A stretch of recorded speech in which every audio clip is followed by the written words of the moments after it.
What's up, everybody? Welcome to Speak Out Loud, the story behind the brand. Hey, guess what? It's Tuesday, and you know what that means. That's my favorite day. It's my day that I get to hang out with you, talk to you, and we get to speak out loud. And I'm super excited about it.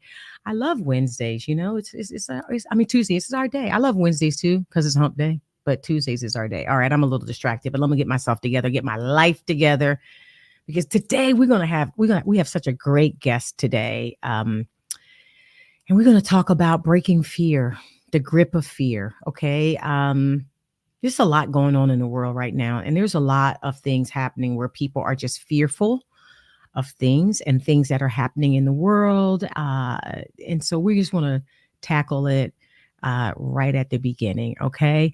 So I am just excited to just have the guest that I have today. So we're going to get really started because she and I can talk. And we've known each other for a long time. We've been through some things together. And so we're going to talk today and we're going to have a good time. So we're going to get right on into the show. If you're ready, I'm ready. Let's get ready to speak out loud. You're watching Speak Out Loud, the story behind the brand. About that. See how modest she is, y'all? But let's go. So roasted crickets, I'm like, not eating that. Yeah. Consistency. Every day showing up, even when you don't feel like it.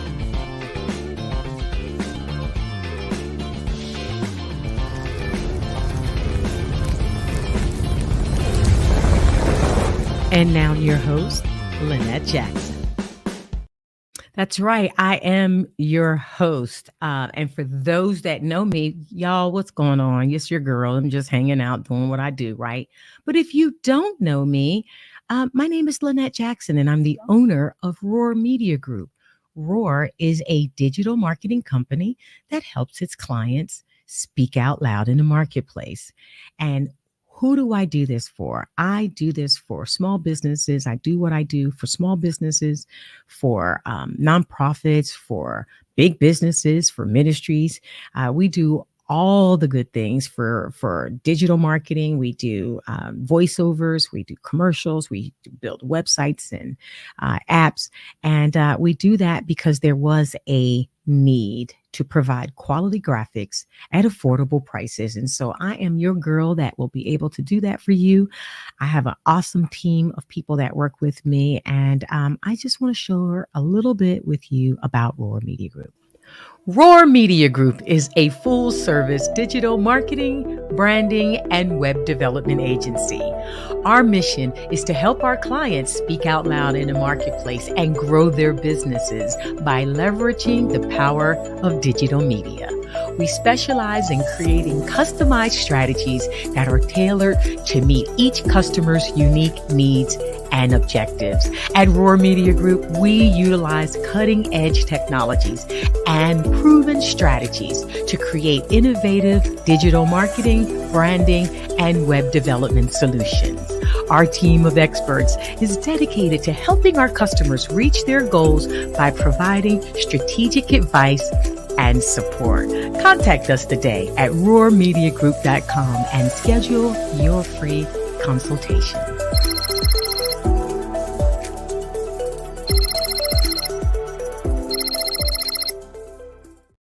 That's right. We just built a brand new website even for ourselves. So we'd love for you to go out to roarmediagroup.com, schedule a free consultation. That's right. Free. Who's doing free? I'm doing free. Schedule a free consultation. So if you need a website, if you need an app built, if you need information about strategic plans, we do SWOT analysis. Just hit us up. You'll see all the details out on the website. Two last things that I want to tell you about. One is I have to mention our title sponsor of the Speak Out Loud podcast, and that is Just One Woman Circle. Here's a little information about it. Empowerment redefined, where each step you take leads to new possibilities. Welcome to Just One Woman Circle, a community that encourages you to embrace your journey fearlessly, unlocking your true potential along the way. Here you'll find a place to thrive, a sanctuary where dreams are celebrated and your voice is heard. Unleash your potential, for there are no limits to what you can achieve. Be a part of something special as you join a sisterhood that stands strong, united in strength, and empowered by one. Your journey starts now. Embrace transformation, growth, and the triumph that awaits you at the new Just One Woman Circle website. Sign up and join the movement. That's right. Sign up and join the movement. So we had last week, it was such an amazing conversation. We had the founder, Miss Joyce Sampson Franklin, the founder of Just One Woman Circle. She was on the podcast last night. Well, last week we had so much fun. It was just so much fun. She is a great friend of mine, and so this is such a great organization. We send young women to college. And so we would love for you to go out and be a member. We just had one of the most powerful Zoom sessions with a bunch of ladies on Sunday night when we did our 2024 Total Fitness Reboot. So if you really want to get connected to learn some great information about what we're doing, go out to justonewomancircle.com. We are a beautiful group of women that are empowering each other to grow. But our biggest thing we do is we send young girls to college. Last year we sent 2. The year before we sent 1, and we'd like to help out more girls this year. Last but not least, you guys know I have to promote myself, right? Who, if I don't promote myself, who will promote me, right? Last year I actually wrote my second book. It's called Unfelt, Lost in the Pews at Church. Can y'all see that? Yeah. Hey, this book is really doing well. And it is, as someone said to me, it's causing a rumble in churches in the body of Christ. And so if it's doing that, then I'm doing my job. What I really wanted to do was to bring awareness. It's called Unfelt, Lost in the Pews at Church. You can get it on Amazon. You can see the information at the bottom of the screen here. You can get it on Amazon. And so the purpose of this book really was to tell your story. I do a lot of SWOT analysis with clients and churches. And so we wanted to share the stories that I hear as a result of SWOT analysis. So I wrote it on behalf of anybody who feels unfelt, unseen, and unheard, to let you know that you're never unfelt by God. And I wrote it to leadership to tell them that they need to feel you. Well, all right, let's get into today's show because I am super excited about our guest today. So let me just tell you, I met this lady at the gym. See, that's why you got to go to the gym, because you don't know who you're going to meet at the gym. You're going to meet some really good people. And I met this sister at the gym. And we've been sisters for a long time. We've gone through some of the same things. Didn't know we were going to the same church at one time. And we've experienced some of the same similarities with church hurt. With church hurt. And so, ladies and gentlemen of the Speak Out Loud audience, I'm so excited. I am excited to, I always say this. That's the good old church introduction. It's the church introduction. I got to do it. I present to some and introduce to others my friend, Miss Patrina Smalls. What's up, Coach Patrina? What's up? I'm so excited. You can see, this is going to be a whole vibe, right? It's going to be always. It's always on like 200 when we're together. Like It's just, the energy level is so powerful. So how you doing? I'm good. God is good. This is a year. It is a year. Welcome to Speak Out Loud. Thank you. So listen, you must have brought your posse. You must have brought your crew, because the chats are already beginning to chime in.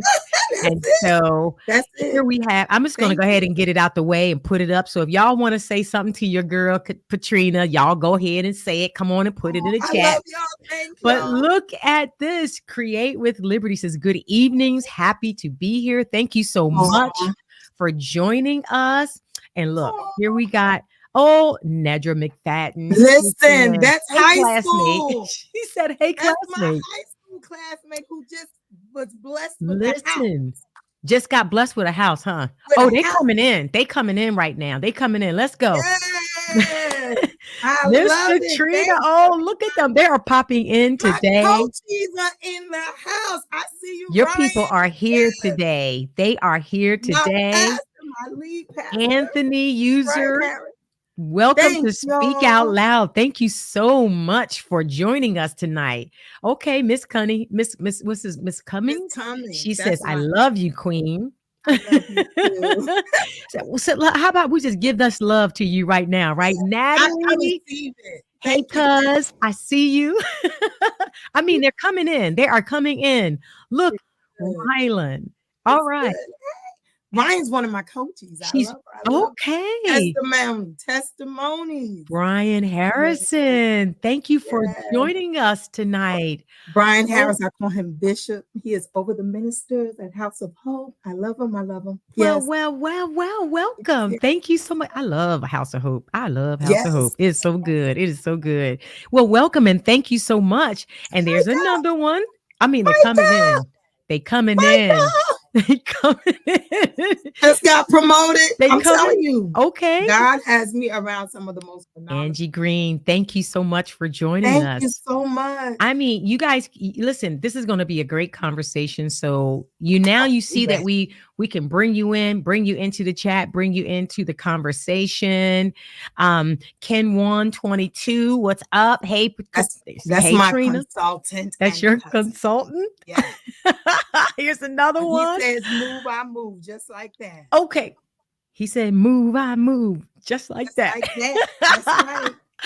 I mean, they are popping in here. Love you. They're showing you the love. So this is telling me something. Yes. This That's is my telling auntie, me Verona. this is your auntie. Hey, auntie, how are you? Yes, God is good. Listen, this is telling me that they love you Yes. and they're thank God. showing you some support.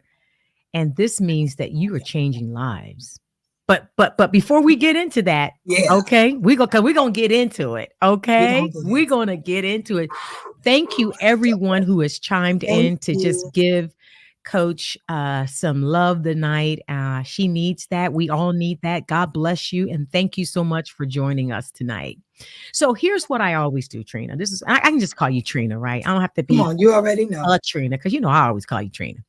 All right, so here's the deal. I always ask my guests what I call the 4 clarity questions. Okay, I'll have my guests send me. Sometimes they'll send me a bio, whatever. But really, this conversation is going to be very organic.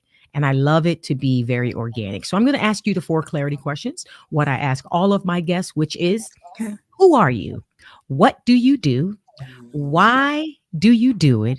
And who do you have the pleasure of doing it for? Let's go. First question is, who am I? I am a lover of people. I am a minister. I am a speaker. And I am a coach. And I am a servant used by God. All right. So that's who you are. All right. So why do you do what you do? Because I love people. Because you love people. Because I love people and I want people to live in their abundance and be who they were created to be. And so what's this group of people that you do it for? Because there has to be a group of folks that you do this for. So it's so interesting. I have a diverse group of folks. Okay. So some of my clients have actually been mothers redefining themselves and redefining themselves. There's a sacrifice that goes with being married. There's a sacrifice that goes with being a parent, which I am not, but I understand that. And sometimes they have to pause their lives in order to be parents. And then when the children go away, they're like, now what do I do? Where do I go? Where do I belong? So that's one of my audience. Another one are people who are new in leadership. So I contract with a few businesses and I provide coaching to new leaders. A lot of times you get into management, but nobody teaches you how to manage people. Oh, you better say it. So you have the battle of being a manager to somebody who wanted your position and they're not the nicest people because they hating on you. So how do you get them to get the buy-in? So that's another set of people. And then I have the distinct pleasure of working with people who know they have a gift and they're supposed to do something, but they're literally afraid. They just need somebody to support them through. So those are pretty much the three. And I thought it was only female, but I actually have quite a few males that I work with. Well, that's good. Now, you said something about, and that just hit me. You said, no one has really kind of taught somebody how to be a good leader, right? Yeah. And so we are sometimes thrust into leadership positions. We are put in these positions because it's convenient sometimes, because a person is there.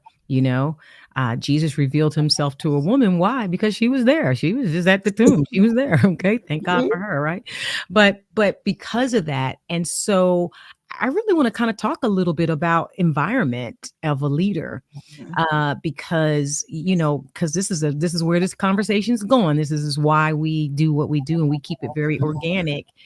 You said, so explain to us a little bit about what you run into or what you see when you see people that have not been trained or taught to be a great leader. Ooh, let me tell you about some of my experiences. So one of the challenges is you can get into management. You can get into management because your friend got you into management. You can get into management because you got some good numbers. And that doesn't make you a leader. Correct. You can get in management because you're in the same frat. I'm just saying you can get the hookup. And you can still be in favor. Right. Beautiful. But who sits down? To me, some of the things that are red flags for me are managers who manage everybody the same. You can't manage everyone the same. If you don't know me, you don't know what's going to make me tick. That's right. So I use me as the best example. New Yorker, people think I'm very outspoken, and I can be. But at work, because life was lifing and things have happened, I actually was extremely non-confrontational. Okay. Which meant I was able to get abused in some work situations. Okay. Because I don't like conflict. So I would eat it up and it would eat me on the inside. And I would be frustrated because I was like, you don't even know me. You don't even know You me. don't know how to make me tick. And I have so much that I can bring to the table. But because you're not investing in me, you're going to get. Right. And that's good. That is so good. I met you. I will never forget it. I think you were sitting on a bike at the gym. Working out. Working out. And I walked by you and you said something to me and I turned around and you were like, "Hey sis, how you doing?" And I was like, "Well, who is this girl?" I mean, I'm from Philly. You're from New York. It's like, but I'm being in Georgia now. And it's like, we talk to everybody. I talk to dogs and cats. I mean, I just talk to everybody. Right. And I was like, oh, so we struck up a conversation and we started seeing each other in the gym. And then let me tell you something. This was 5 a.m. in the morning because we didn't come. I was on it. You was on it, girl. We was in the gym at 5 a.m. in the morning. We would get dressed together to get ourselves together for work in the morning. We started developing, but we didn't know that we were going to, at that time, the same church. That was funny. That was funny. It's like, hey girl, what you doing? What you doing at my church? And you're like, what I'm doing at your... Right. And we both had some struggles. And we're going to be real candid tonight. Yep. We both had some struggles with our personalities and the call of God on our lives because we are very similar in terms of who we are and what we do and how we love on people. But we had problems and challenges fitting in to this church. Okay. We were both trying to go into leadership. We were both trying, and I'll never forget us both sitting in leadership classes. Got all this stuff in us, and just nobody would just give us the time of day. And it was what seemed to happen to us is it just like we seemed to be looked over a lot for things. Well, now let me go back because I did operate in leadership. Okay. Yes, you did because you were in work with the young people, right? Exactly. straight to the young people, and I did sing on the praise team for a little while. I did do all of that. I did. What I found to be the challenge was, as a single woman, and I just put it out there. Let's put it out there. I ask a lot of questions, and I realize married women may not ask the same amount of questions. So sometimes when your leadership is married, they get a little frustrated by asking so many questions, and they'd be like, just do it. Okay, well, I want to understand the why. Yes. Now, I may not know when to ask the why, so I'm all right with that. But I wasn't new to leadership. I went to a phenomenal church that I learned so much when I lived in Dallas, Texas. Shout out to Friendship West, because I'm always giving them a shout out. So I had questions, and you can't just feed me something because I know my word. Yeah. So I'm going to ask you what you're saying based on the word. Correct. And a lot of times that wasn't received well. Yeah, I think it could be not received well, because you were coming, I know you, and you were definitely coming from a very pure place, right? Yeah. But I think it kind of goes back to where the leadership is. And if sometimes they feel like maybe, you should just be seen and not heard and do what you have to do. And when you have, in order to learn to get your leadership wings, I mean, you got to be drugged through the mud, and you got to be going through all this. You got to be and that's just not necessary. Yeah. But you said something, you said asking the why, and it may not have been the right time for the why. That's where I really, really, really feel that environment matters. Okay. Environment matters simply because we have to train leaders, right? You've got to train them up. When I say environment matters, it's put the right plant in the right pot and put it in the right environment. Yeah. And I feel that way where we are with leadership in churches today, is that we put the wrong people in the wrong positions, and then we put them in the wrong environment. So if I put a sun plant, right? If I put a sun plant in the shade, it's not gonna survive. And if I put a shade plant in the sun's gonna destroy it. Yeah. But also, what if I put it in the right environment and I don't nurture it? If I don't grow it, if I don't feed it, if I don't give it water. And so I feel like at times we were in the right environment. We were in the right pot, but there was nobody feeding us. Yeah. There was nobody that was giving us the nourishment, the water. Half the time we were dry because nobody even watered us. You're putting out. Yes. I'm doing the plays with the kids. I'm making up things with the kids. I'm doing the Bible study with the kids. Yes, you did. But who was feeding me? Who was feeding you? One thing that I realized, especially if you're a church person, right now, my ministry is outside of the walls of the church. Okay. So for me, church is my plug-in. But if I'm so busy working and I'm never getting plugged in and getting replenished. That's right. There's a problem with that. And what happens is our leadership, we dry up. And then what we actually start to do is start to look and say, well, maybe I miss God. Or maybe I'm not supposed to be in leadership. Listen, I was very clear. It was very clear when I heard God about my calling. Number one. Yes. Number two, it was backed up by scripture in the word of God. Okay. So therefore I knew that there was a call. And so my call was not contingent on whether or not you felt like you could see the call of God on my life. And that's where I feel like we don't nurture. So when you put a plant, I have to go back to this whole analogy because the Lord just really gave me this whole analogy about environment matters. But when you put a plant in a pot, and it starts to grow, right?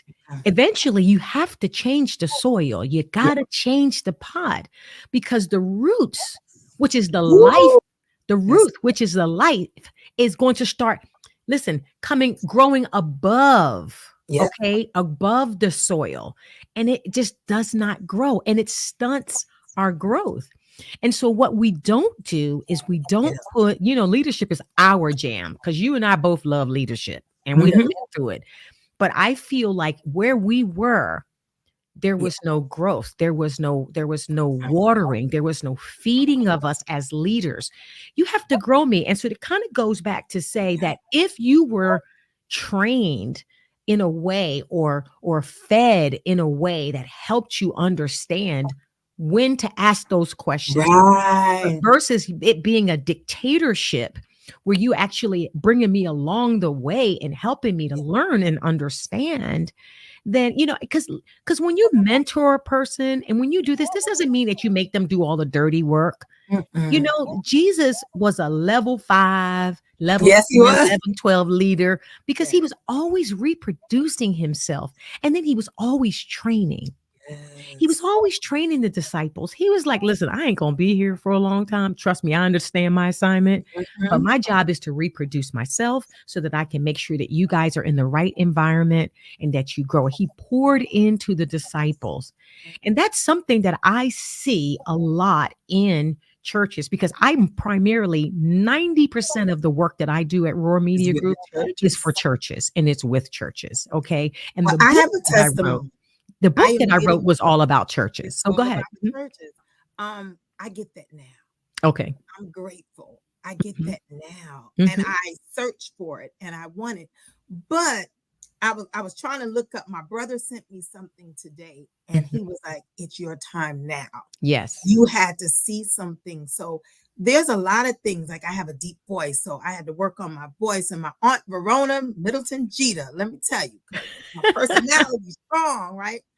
I didn't understand some of the things, but she's been in leadership for years. And I was like, oh, okay, I get it. I have to watch my tone and watch your face and work on this. And so I'm so grateful. I have the best family ever. Amen. There are a bunch of leaders and I still get to learn. The ones that are younger than me, I still get to learn. And I think that's a part of being a part of understanding you're a leader, being able to say, hey, Minister Brian, can I get some constructive criticism? Exactly. I like it, but it's to mold me. So I am so grateful that I am. As I coach other people, I am still being coached. And that's the greatest thing that you can ever do. It is. I see sometimes where we don't know how to use the sandwich method. Okay. Where it's like I was taught this years ago, the sandwich message, when you have to give constructive criticism and when you have to bring some sort of you have to have a difficult conversation, right, with somebody, but you're trying to grow them. So you have the bread. Always in the middle of the 2 slices of bread, it's always messy. It's either mayonnaise, mustard, ketchup. There's something inside of there, right? There's jelly, there's peanut butter. It's just messy in the middle. So you always start with a very positive things. Hey, Trina, you are an awesome person. You're this, you're that, you're this, you're this. This is great. You have great skills, blah, blah, blah. Now we got to get into the little bit of the messiness. Okay, we got to get into the center of that sandwich, right? And then we have to now break down some things. It gets a little difficult. It gets sticky, but we never, ever, ever, ever leave a person in that stickiness without a covering. Come on, somebody. I feel the spirit of the Holy Ghost. You never leave that. So you got to finish that sandwich with, you are awesome. You are amazing. Go and grow. And if you need something else from me, you come to me and let me build you up and let me help you. But you never, what I see a lot is that we won't even use this piece of the bread. We go straight to the messy and then we bleed out. And then we tell you to get yourself up. Suck it up. But one of the other things, when you're in management, when you're leading people, if you don't understand where they want to go, you don't know how to use that method. That's right. So it can be something as simple as, I want to be a project manager. Okay, great. You do excellent with sales. Now let's talk about, how are you communicating with the other people on your team? That's right. That's right. Do they come to you for questions? Are you stepping up? Are you going above and beyond? So even at my regular 9 to 5, just today, I had a meeting with somebody that they assigned for coaches. He said, okay, I'm going to ask you to do some things outside of the norm. Are you willing to do it? Absolutely. Yeah. Absolutely. Because people pull on you. if you take the time to find out where a person wants to go, yes, you can use anything within your 9 to 5 family that's right. life. When you go talk about the sticky situations, Yes, you can help them relate to why you are showing them to go that way, yes, yes. so that how that would help them. So yeah, I love I that. think too, also too, we have to know the weapons that we have. We Yeah. have to understand the weapons that we have. We have to understand that today, every time I have a conversation or that I have to deal with a person, doesn't mean I have to do it aggressively. Yes, yes, love. I had to have a long conversation with somebody one time, and this was early on, and I was learning as a leader how to deal with difficult conversations. And I knew I had to have this conversation. This was going to be very difficult because this person had been stepping over their boundaries and knocking me upside the head. And I had really kind of had enough, really. To be honest with you, I was like, enough is enough. I got to have a conversation with you. And when you build up, like you said, that you in the very beginning, it's like you kind of was very shy and kind of reserved, and you let people take over you. I let that happen to me enough, but I had to finally speak Yeah. up. And I practiced what I had to say, girl. I was just like in the mirror practicing. Yes. And let me tell you, the Holy Spirit said, I want you to go get a dozen of yellow roses. I said, a dozen of yellow roses. I'm like, he said, I want you to get a dozen of yellow roses and I want you to take them with you because I want you to give them to the person. I said, you know what? This person has been so mean to me. First of all, I don't want to spend no money on them. And to give them some roses, I give roses to people that I like. Right. He said, yellow roses are for a sign of friendship. And so I said, okay, I got to go in and have this conversation. And I knew that if I came in the way that I thought I was supposed to come in, that he wasn't going to, it could get ugly. So, and I was prepared for it. I was like, we're going to have to fight. Like Philly bound. Philly, I'm like, we're going to have to, this is going to be a showdown, but I'm ready for it because I've had enough. And the Holy Spirit said, take the roses. So I go in there. And the first thing I did when I walked in to this meeting, it was in this person's office. And I walked in and I had a dozen of yellow roses. And do you know the roses actually distracted them from the difficult conversation? Wow. And they said to me, are those, whose roses are these? I said, they're your roses. She said, those are for me. She said, she was so moved by the roses. But let me tell you what started happening. She said to me, I know I haven't been nice to you. I know I haven't. I said, well, that doggone it. That's what it was. You wanted me to go in with that approach. I had all the guns blazing, ready to go, because I was ready to defend myself. I was ready. But that was a teaching moment. That was a learning moment for me as a leader, that all the time was when you have to have a difficult conversation with a person. You don't have to have, you don't have to come in like the Wild West. Because just because you have a right doesn't make it right. Grace goes far. Grace. I don't have a clap track, but I'm going to go ahead and make that. I'm going to clap on that statement. Grace goes far. That was my lesson last year. Last year, it was grace. Yes. And it's not even grace is what you deserve. It's not, grace is not something you give to somebody because they deserve it. Correct. Grace is what you give to people because you've been given grace. Ooh, that's right. So if I got everything I was supposed to get, where would I be? So why not give people grace? I mean, I've had relationships where people just did the donkey and they expected me to cut I love it. They expected me to go off, and I'm like, oh, okay. Okay. Yes. And then I was having a conversation with my brother this year, today, and he was like, I was telling him some of the funny things that happened in my DM on Facebook. Okay. By married men. Okay. And I said, God has a sense of humor because I used to delete. And I kept hearing last year, don't you delete not one person off of your Facebook page, no matter what they say or do to you. And I said, why? And he said, because if he prepares a table in the presence of your enemies, if you keep getting rid of your enemies, how will he be able to prepare the table? Right. I said, okay. So now, last year was the grace year, the year of learning unconditional grace. Right. So not only do I not talk crazy to you, I talk to you with grace. Yes. That you don't even understand why I'm still talking to you. You don't even know why I'm still talking. And I really, in my mind, I'd be like, I shouldn't be doing this, but I'm extending grace. I had a person ask me one time, how do you know a person is operating in grace? And I said, he said, because they're gracious. And so when a person is not gracious to you, they're not operating in grace. And they can tell you all the grace stories that they want to tell you, but you can tell them by the fruit that they bear.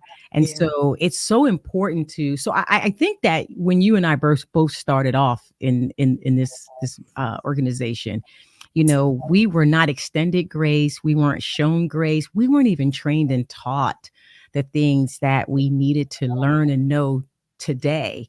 And I really know that, leadership is something that I thrive on. This is something that I really love to teach, and it's something that I really know. But I know that I was told many times that I didn't have what it took.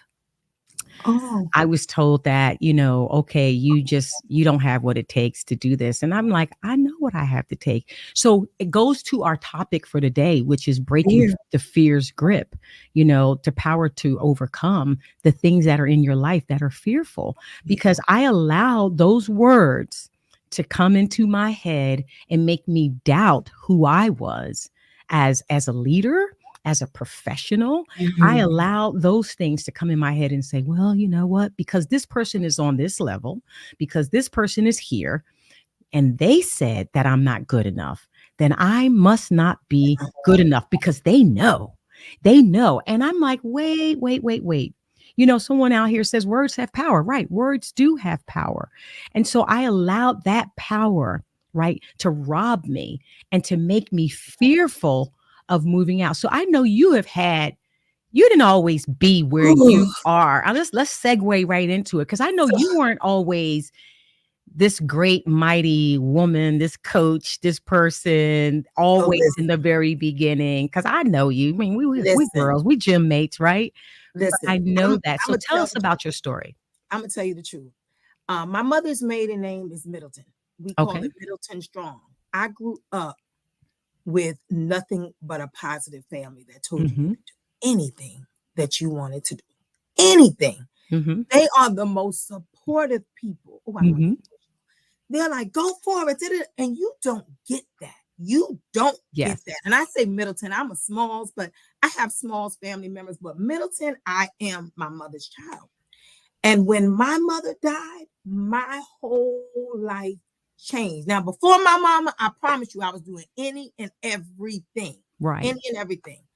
But when my mother died, the transition that did not come until 17 years later. Wow. After she died, I went into a massive depression that I allowed other people to get in my ear.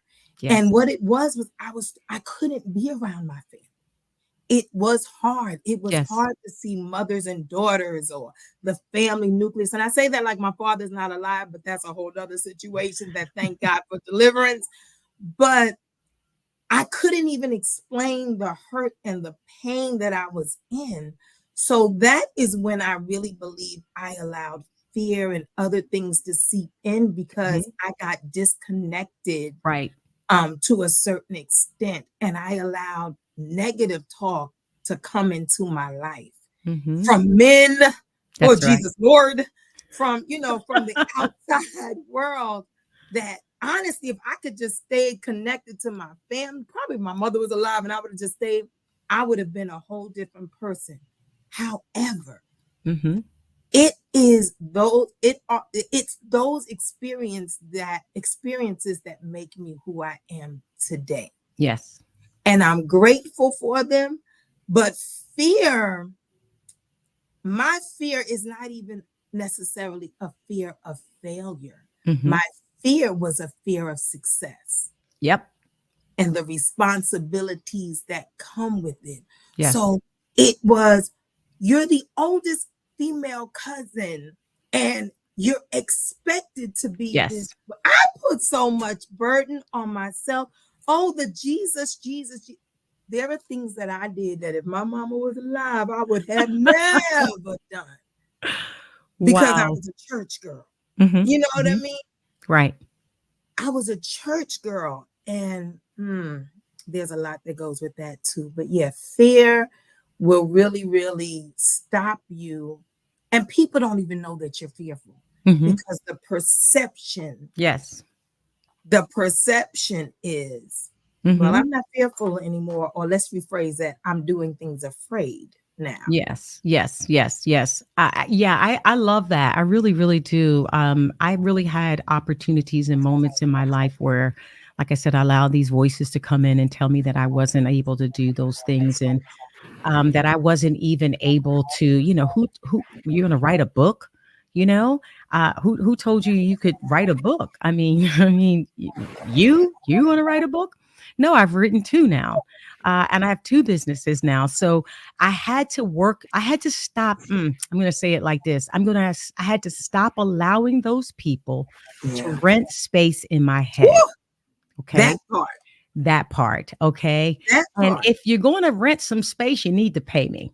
Okay. Whoa, if I'm going to give you some space, you need to pay me. And if you are doing this and you're not paying me, it really isn't good. And so I had to really stop and say, you know what? Get with myself. I had to talk to myself. I had to look myself in the mirror and say, you are beautiful. You are qualified. You are smart. You are able. You can do this. And you know what? If God gave you the vision, he'll also give you provision. And so therefore, I'm going to go ahead and do what I feel I'm supposed to do. Yes. And so I had to get on. I always look at it like this. If fear was my hand, right? And success is over here, I've just got to get through the other side. And so what you have to do sometimes is just continue to press and press and press and push and not let other people tell you. A lot of times in fear, we talk too much. So we tell too many people what's going on. Listen. We tell too many people. Do you know, I never told a person anybody that I was writing, only a few of my, I call them the circle of trust. Okay. And that is a small circle of trust that knew I was writing my second book. I actually launched a website and I told people that I launched this new website. Go out on my website. And if you can find out something that's really interesting out there, let me know. And then they came back and said, you just wrote another book. And I'm like, yes. And so the press release came out on November 6th, but I didn't tell a whole bunch of people that I was writing a book because a lot of times we just talk too much, Trina. We just you are making me say ouch. We tell our business too much. Yank, and I'm gonna do this and I'm gonna do that. And we talk about it, but we don't be about it. And so and then you making me say ouch. We allow those people then to tell you, okay, we allow them to tell you, well, you're not smart enough to write a book. You're not smart enough to start a coaching business. Who do you think you are? You're Trina. Right. Why? Who told you can write? Do you have the qualification? Well, what's your qualifications? I'll never forget. I worked at Cox Media Group, and I'm going to digress for a quick second. I worked for Cox Media Group, and I had written my first book, and I was speaking at a leadership conference in Connecticut. And I was going to be talking on bipolar disorder and depression and things like that, which is unheard of. It was at a church, and it was unheard of in a church. And so I was telling my coworker, I said, listen, I'm going to Connecticut this weekend. I'm speaking at this conference. And she was like, oh. And I had somebody ear hustling us. We were in the cafeteria and she was ear hustling us, right? And she walked up and she said, what gives you the authority to speak on this subject? Do you have experience on this? And so my coworker, you always got to have those friends that be ready to fight, right? My ride or die. My ride or die. My girl, she used to sit in the cube next to me. And she was like, what do you mean? I said, I said, let her talk. So I let her talk. I said, well, I wrote a book about it and I wrote my first book about it and I'm going to speak at this conference. She said, I want to have a conversation with you. I would love to take you to lunch. So she took me to lunch. Okay. And do you know, she told me, she said, the very subject that you're going to talk about, I'm experiencing it right now. That's I what it have was. bipolar disorder and I'm on medication, but the medication is making me feel a little weird and I don't want to feel like this. And I'm having some, well, it turned into a full blown, I'm not even going to say a counseling session, but she needed somebody to hear her. Yeah. And so sometimes you just have to step out of your comfort zone. I always tell people, on the other side of your yes is someone else's deliverance. And so you have to step out of your comfort zone and not allow people, because I mean, I could have allowed her to get in my head and say, well, I mean, I'm not a clinician and I don't have this, but I experienced depression. And so I actually wrote about my experience. Okay. And I know how I walked through that. And I was able to help her walk through that. And she told me, I'm off my medication. And I was like, first thing I want you to do is go to your doctor and ask your doctor to change your medication. Okay. Because it's the medication that's making you, got to get back on the medication. Okay. And you got to go back and see. And she did. And so we have to always be able to, listen sometimes, be cautious, not talk so much, which I'm talking right now a lot right now, but I just, No. Well, I want to seriously, go ahead. What you mentioned. So it's funny. So I don't even know if you know, but I did co-author a book.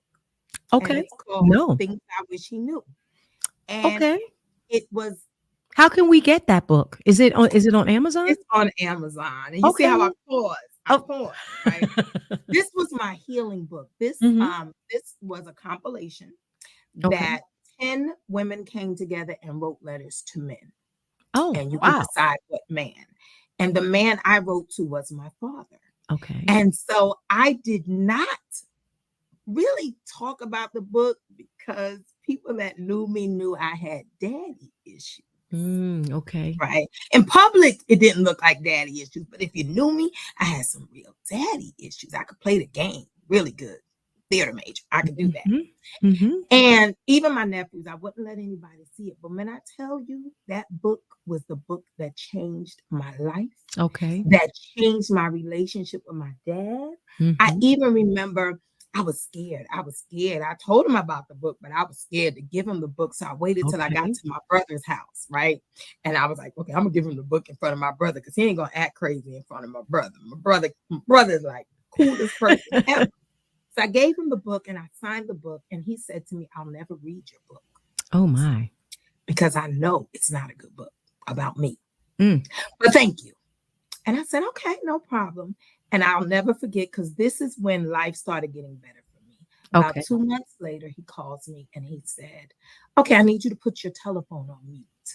And I was like, okay. He said, I'm sorry. Wow. And I was like, he said, no, I'm really, really sorry. I didn't realize that I was treating you the way that I was treating you. And I was doing the things that I was doing. Wow. And I'm That's so healing. When I tell Big you healing. my dad is that's yeah, because I'm like, y'all have a great relationship. But here's the thing. Sometimes you have to allow people to disagree with your story. Yes. And the one thing that I loved the most about him was he allowed me to say my version of the story. That's good. Without him trying to defend himself. Good. That's good. Now he might defend. But he gave me that opportunity to say, this is my version. That's right. This is how I felt about it. And I think that was such a healing part for me in my life, that it began the trajectory of me healing and being better and being into fruition and where I am. So I didn't tell people about the book. Every now and then I'll tell somebody about the book because it's a life-changing book. I'm talking about, this is people that husbands committed suicide and sons had questions. So that was the beginning. I didn't, like I said, it was a life-changing experience for me. And as I kept procrastinating, I say procrastinating. When you and I write a book, it's not a book. It's a testimony. It is. So sometimes you have to grow through some things. Yes. And that's where I am now. So as I get ready to launch my next, it's because he had to do some work in me, so that when somebody touches that book, it's not a book. It's a life transforming moment. And it's a life transforming moment. I love that. Write books. I got a bunch of books, a lot of stuff that I write, but I want it to be a transformation that impacts somebody as much as it impacted me to write. Well, we've got some more comments out here, so we're going to let these people chime in. This is awesome. They're saying, ooh, words have power, right? All right. Miss Cummings says, talk about it, right? I agree that you have a fear of success. Yes. And that lady right there, Lorene, I'm telling you right now, I'm putting it out there because she's on here. You need to have her on your show.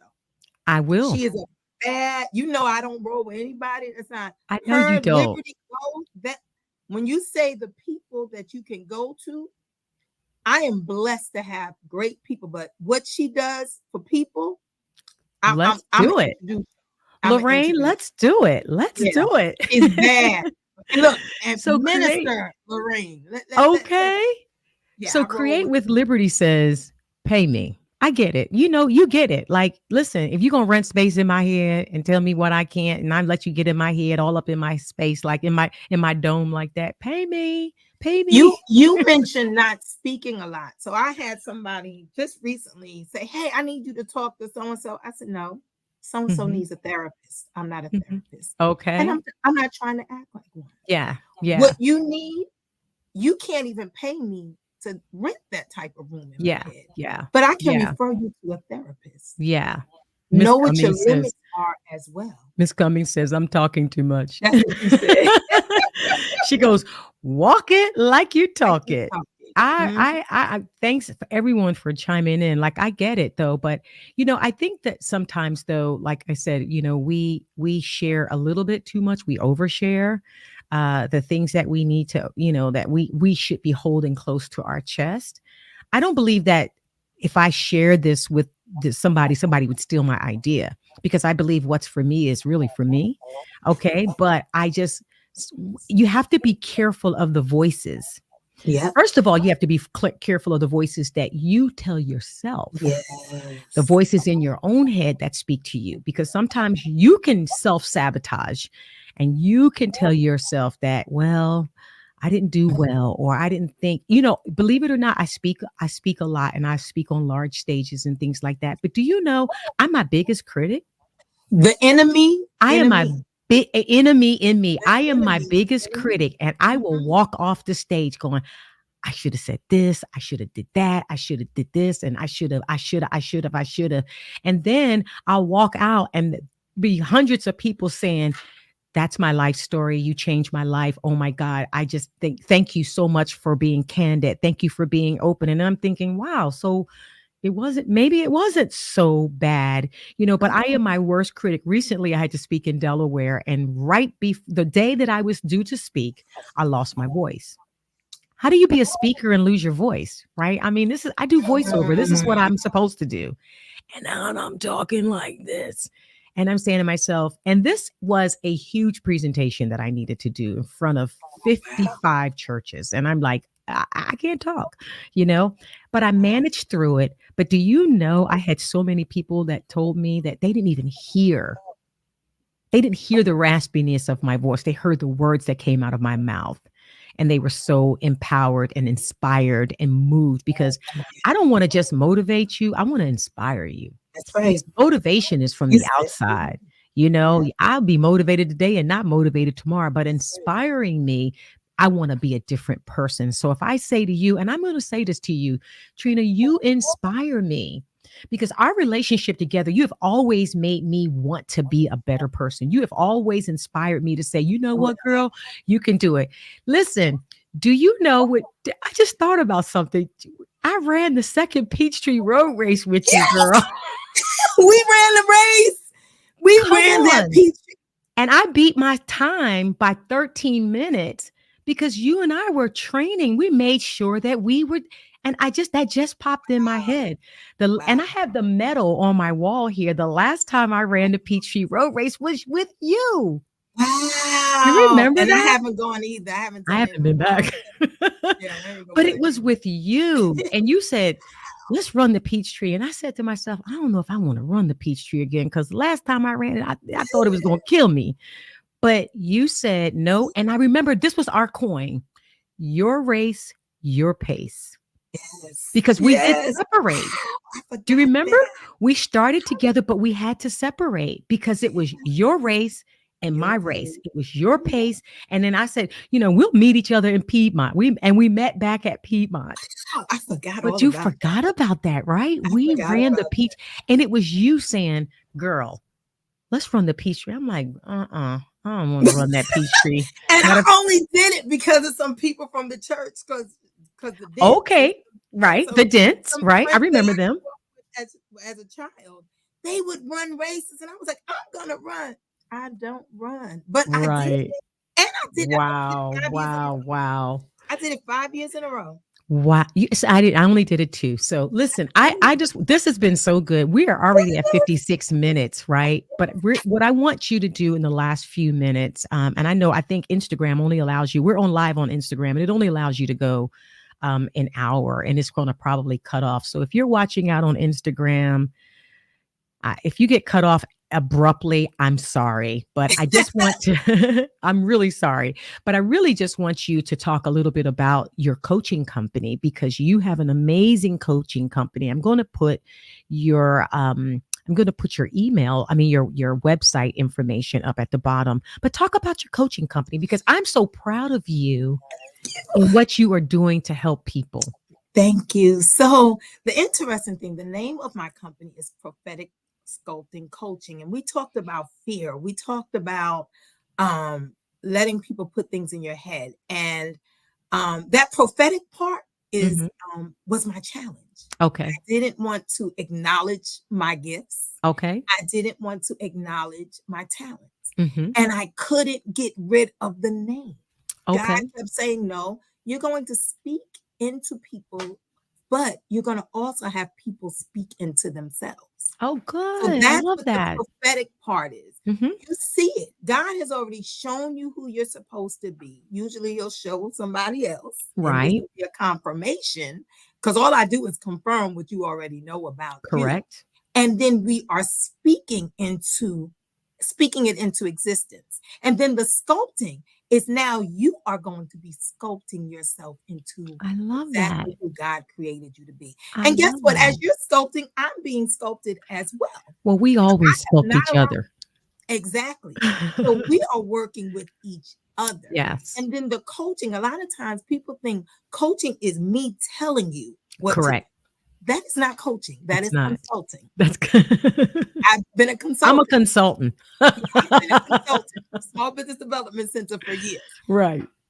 Coaching is pulling out what you already have in you and finding out what that thing is that has you stuck from moving from point A to point B. Because there's a reason why you got stuck. It could be somebody said you couldn't do it. That's right. It could be your enemy. It could be life situations. Whatever that thing is that has you stuck, let's find that thing that has you stuck. I had a client who she was bad to the bone. I mean, bad, and wanted to start her own business. But the only thing stopping her from starting her own business was her. Fear of succeeding. Yeah. She's on this live right now, and she is soaring and doing her own thing. Congrats. Can you call her name out? I'm gonna call you out, Ryan, if you're still on. I saw her name out earlier. And so here's the funny thing. Usually when I'm coaching people, sometimes they ask me to keep coaching. I didn't call her for a year because you didn't need me right then and there. I don't want to just keep coaching you. That's not what a coach does. That's not what it's about. You have your next transition. I'll be calling her tomorrow. Okay. For her next, but she's been in business by herself. She said, "That's me. That's me." There she is. Hi, Ryan. So she is bad to the bone. She's bad to the bone, and that's it. And so That's what prophetic sculpting coaching is about. But it's also about connecting phenomenal people. It's not just about me. Yes, It's not. absolutely. Because if it's just about me, then I'm doing a disservice to God. I can tell you about the Lynettes. I can tell you about the Liberty. I can tell you about other people that are doing things. What I wish is more of us would come together. Correct. And No, I help love that. propel each other. I love that. There's so much. There's enough for everybody. There really is. There's enough for everybody. So what I tell people that I coach, if one door closes, go through the next one. If they say no, knock on the next door. All you need to do is walk through the next opportunity. That's right. A no might mean no right now. Correct. And here's the last thing I do want to mention, because I've suffered from it. Perfectionism. Oh, yeah. Yeah. Don't wait till you have it all together. Yeah. So when you go to my website and you realize that my social media is not connected to my website, it's all right. My email is right there. Just go on and do what you need to do. But that's okay. I'm gonna get you straight. Because I'm your girl. I'm the girl. I'm gonna get your we already talked about that. We're gonna get your website together, and we're gonna do some changes and some things. And it's a new you, because you're going to a whole different level in 2024. I just know it from what from the conversations. We have been through some things together, like the conversations that you and I have had, the tears that we've shed together. In the parking lot of my apartment. Girl, the things that we have gone through, I'm just so proud of you. I'm so proud of you. And I will say this to you, the people that are connecting with you, that will connect with you, and those that are with you now are some of the most luckiest people, if I can say it that way, because of who you are. Your heart's so genuine, it's so pure, and you really just want to see people do well. You really just want to see the best out of people. And I appreciate that so much about you, your spirit and your heart. I just need to pour into you right now. Your spirit and your heart is one. Truly, it mirrors the love that God has for his people, because you will give your shirt off of your back to help somebody, and sometimes to a fault, because we are cut from the same cloth. Because I had to learn to pull back sometimes, but I really had to learn now how to direct my gifting and how to do what I need to do for people, because people will take advantage of you, and we have been taken advantage of. Yes. But we have sowed so much seed into the lives of those people. Even if those folks didn't take care of that seed and did not do us right, we have done what we was supposed to do. So Amen. I am just so excited out here. We have somebody, let's see. Natalie says, great interview, cuz. You're amazing. Continue to let God use you and walk in all he has planned for your life. I agree. Amen. Anthony User says, this is good. And Anthony then of course, Miss Cousins, right? Cummings. Okay. She says, we call her blessed. Oh, we call her. Okay. Blessed. I'm very blessed by Patrina. So listen, this has really been so great. You know what we'd love to do? I'd love to have you come back. I'd love to have you come back, because I'd love to have you come and maybe do a coaching session for the audience. Absolutely. Take it through some leadership principles and some points. This was just us trying to open the door and let people get to know who the person that I have known for so long, that I have loved so much. My girl. So listen, give us something before you leave. Give us a word of wisdom before we leave today. Do it afraid. That's I love it. Do it afraid. Conquer the enemy inner me. That's Just take big. one foot in front of the other and do it afraid. That's my motto this year. Join in with my motto.